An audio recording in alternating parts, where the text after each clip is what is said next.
नमस्कार, मैं जितेंद्र शर्मा। भारतीय जनता पार्टी में वसुंधरा राजे सिंधिया का टिकट कट नहीं देने और उनके समर्थकों का टिकट कटने के बाद जो बीजेपी राजस्थान में बगावत देखने को मिल रही है, उससे तो एक बार ये साबित होता है कि अब भी राजस्थान में भारतीय जनता पार्टी के लिए कोई जगह नहीं है। जी हां, बगावती तेवर इतने उग्र रूप ले चुके राजस्थान की धरती पर कि उसके बारे में हम कुछ कह नहीं सकते, और जो बयां करती हैं वो सिर्फ तस्वीरें करती हैं। सबसे पहले ये स्क्रीन पर ये एक वीडियो देखिए, उसके बाद आपको समझ में आएगा कि आखिर पूरा मामला क्या है। तो जरा देखिए ये तस्वीर।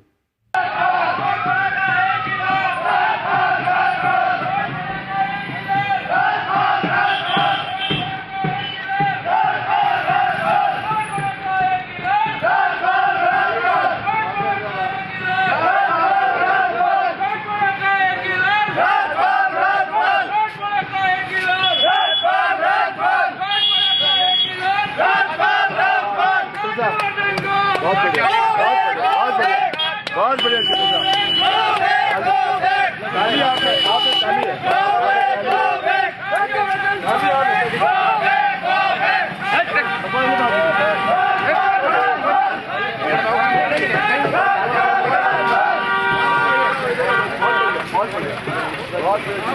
तो अब आपको साफ समझ में आ गया होगा कि कर्नल कहना मान ले, बोरिया बिस्तर बांध ले, राज्यवर्धन गो बैक, यानी कि काले झंडे दिखाए गए राज्यवर्धन सिंह राठौड़ को और राज्यवर्धन गो बैक के काफी नारे लगे। इसके अलावा एक नारा और लगा, झोटवाड़ा का एक ही लाल, राजपाल राजपाल। ये तीन जो नारे जो लगे हैं राज्यवर्धन सिंह राठौड़ के खिलाफ, यानी कि कर्नल कहना मान ले, बोरिया बिस्तर बांध ले, राज्यवर्धन गो बैक और झोटवाड़ा का एक ही लाल, राजपाल राजपाल। दरअसल इन पूरे नारों को लेकर आज मैं पूरी कहानी आपके सामने बयां करने वाला हूं। आपको तो पता ही है कि पहले जयपुर ग्रामीण सीट से सांसद उम्मीदवार, यानी कि सांसद जो रहे राज्यवर्धन सिंह राठौड़, जो केंद्रीय मंत्री रहे और सूचना एवं प्रसारण मंत्री भी रहे। प्रधानमंत्री नरेंद्र मोदी ने 7 सांसदों को राजस्थान की विधायकी के लिए उतारा था और उसमें राजस्थान के मुख्यमंत्री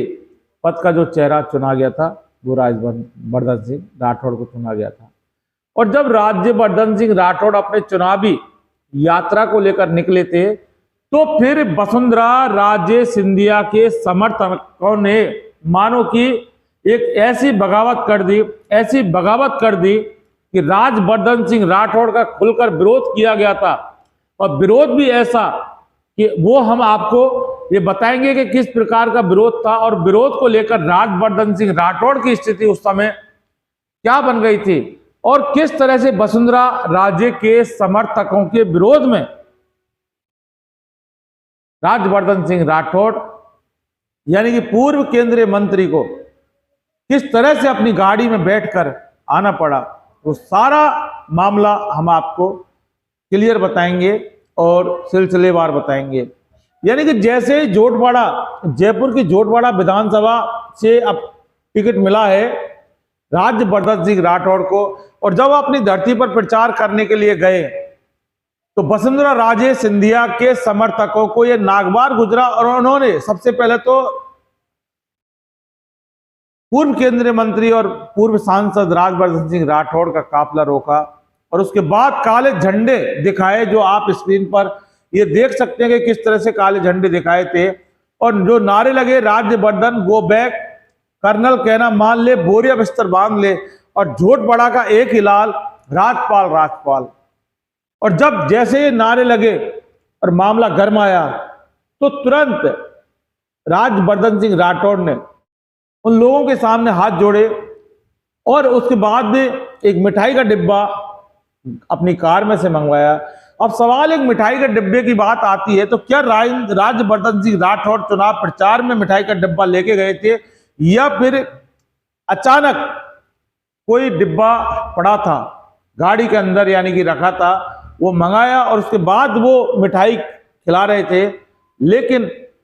मुख्यमंत्री वसुंधरा राजे के समर्थकों ने राज्यवर्धन सिंह राठौड़ की मिठाई नहीं खाई और खाने से मना कर दिया। तो सवाल इस समय बहुत गहरा है। हालांकि इस पूरे विरोध के बाद राज्यवर्धन सिंह राठौड़ के चेहरे पर एक बहुत बड़ी मुस्कुराहट थी, और मुस्कुराहट किस तरह से थी वो समझने की बात नहीं है। कि कहते हैं कि खिसियानी बिल्ली खंबा खाऊं या खंबा खाए या नोचे, यानी कि बहुत बड़ी बेइज्जती के बाद इस तरह की मुस्कुराहट का कोई मायने नहीं रह जाता। और उसके बाद जब काफी विरोध बढ़ा तो राज्यवर्धन सिंह राठौड़ अपनी गाड़ी में बैठकर वहां से भाग लिए, वहां से दौड़ लिए, या ये कह सकते हैं कि वहां से निकल लिए, क्योंकि वसुंधरा के समर्थकों का विरोध इतना था कि अगर कुछ समय और राज्यवर्धन सिंह राठौड़ वहां पर अगर रहते तो माना कि अंदेशा लगाया जा रहा है कि कोई घटना का रूप लेने से भी मना नहीं किया जा सकता। अब ये सारा मामला राज्यवर्धन सिंह राठौड़ का हुआ। अब इसका एक पार्ट और हम आपको बताते हैं कि झोटवाड़ा से आशु सिंह और प्रत्याशी हैं और वो निर्दलीय लड़ रहे हैं। उनके समर्थक जगदीश यादव, उन्होंने एक घोषणा की है कि जब तक कि ये चुनाव नहीं हो जाता तब तक नंगे पैर रहेंगे, यानी कि पैरों में चप्पल तक नहीं पहनेंगे। इसका पूरा मामला का राज्यवर्धन सिंह राठौड़ से क्या लेने देना है, इस चीज को हम बताएंगे कि राज्यवर्धन सिंह राठौड़ का सिर्फ यही लेना देना है कि जब जयपुर ग्रामीण के सांसद निशानेबाज कर्नल राज्यवर्धन सिंह राठौड़ रहे तो उन्होंने एक गांव को गोद लिया और वो गांव का नाम है धानक्या। तो अब वहां के लोगों का यह कहना है कि जब जिस गांव को गोद लिया उस गांव के लिए कुछ नहीं किया, तो फिर इस बार राज्यवर्धन सिंह राठौड़ क्या कुछ करेंगे इसके बारे में कहा नहीं जा सकता। और इसके बाद अब भी वसुंधरा राजे की जो चुप्पी है इस चीज को लेकर लगाई जा रही है कि दूसरी लिस्ट आएगी,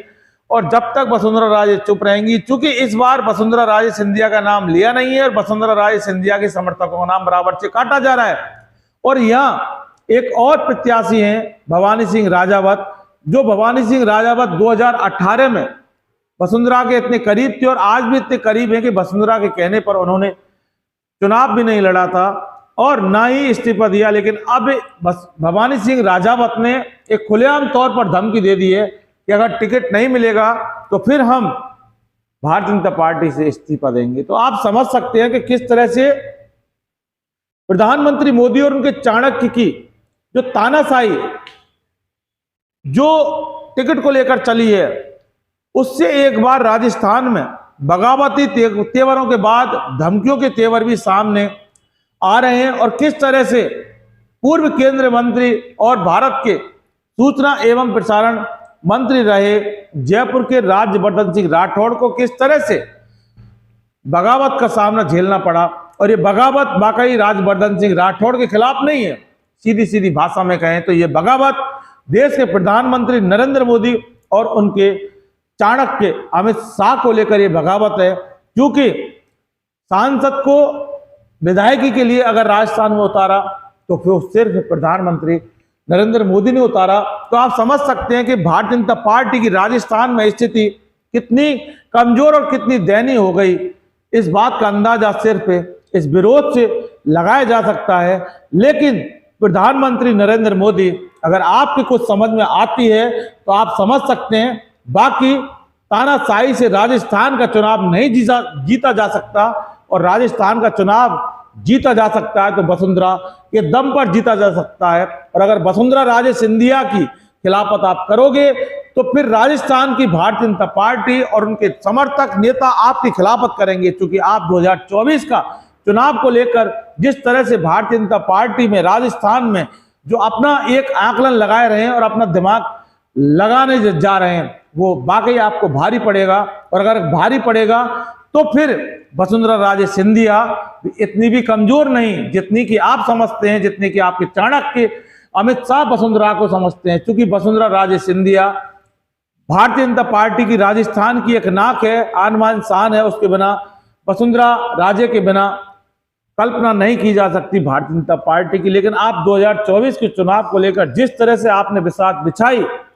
और वसुंधरा राजे सिंधिया का जो पत्ता काटा, कहीं ऐसा ना हो कि अब इन चुनावों में वसुंधरा राजे सिंधिया आपकी भारतीय जनता पार्टी का पत्ता काट दे। और सबसे बड़ी बात अगर है तो इसमें एक फायदा अगर मिलेगा तो वो सिर्फ राजस्थान की कांग्रेस को, और जहां सत्ता में परिवर्तन होता है, परिवर्तन के बाद हर बार बीजेपी के बाद कांग्रेस और कांग्रेस के बाद बीजेपी आती है, तो इस बार कहीं ऐसा ना हो कि कांग्रेस के बाद ये परंपरा टूट जाए और फिर वापस कांग्रेस की सरकार रिपीट होगी। ऐसा 100% माना जा रहा है, क्योंकि आप एक तानाशाह हैं, देश के तानाशाह हैं, राजस्थान के तानाशाह हैं, और वसुंधरा को इग्नोर करके वसुंधरा का पत्ता काट के जिस तरह से अब आप देख सकते हैं कि जिस व्यक्ति को निशानेबाज कर्नल राज्यवर्धन सिंह राठौड़ को आपने मुख्यमंत्री का चेहरा घोषित किया हुआ है, आज उसका ये हाल राजस्थान में जयपुर और जयपुर के झोटवाड़ा विधानसभा चुनाव में है। ये किसी से छुपा नहीं है कि एक बार फिर बता देते हैं कि आपको स्क्रीन पर आप देख सकते हैं कि राजवर्धन वो बैग कर्नल कहना मान ले, बोरिया बिस्तर बांध ले, और झोटवाड़ा का एक ही लाल राजपाल। तो आप समझ सकते हैं मोदी जी कि राजस्थान को आप किस हद तक ले गए। राजस्थान को आपने इतना गिरा दिया कि आज भारतीय जनता पार्टी के एक पूर्व केंद्रीय मंत्री और जो आपके सांसद राज्यवर्धन राठौड़ का इतना विरोध, और वो विरोध कोई विपक्षी पार्टी नहीं कर रही साहब। मोदी जी अगर विपक्षी पार्टी अगर विरोध करती तो समझ में आता, लेकिन सबसे बड़ा दुर्भाग्य ये है कि भारतीय जनता पार्टी का कि आपके सांसद राज्यवर्धन सिंह राठौड़ का अगर कोई विरोध कर रहा है तो आप ही के पार्टी के नेताओं के समर्थक, आपके पार्टी के पूर्व मुख्यमंत्री वसुंधरा राजे के समर्थक इस कदर विरोध कर रहे हैं कि राज्यवर्धन सिंह राठौड़ को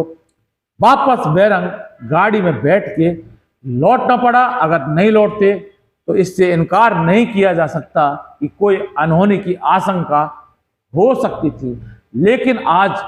राजस्थान की धरती पर भारतीय जनता पार्टी की जो दुर्दशा हुई है वो सिर्फ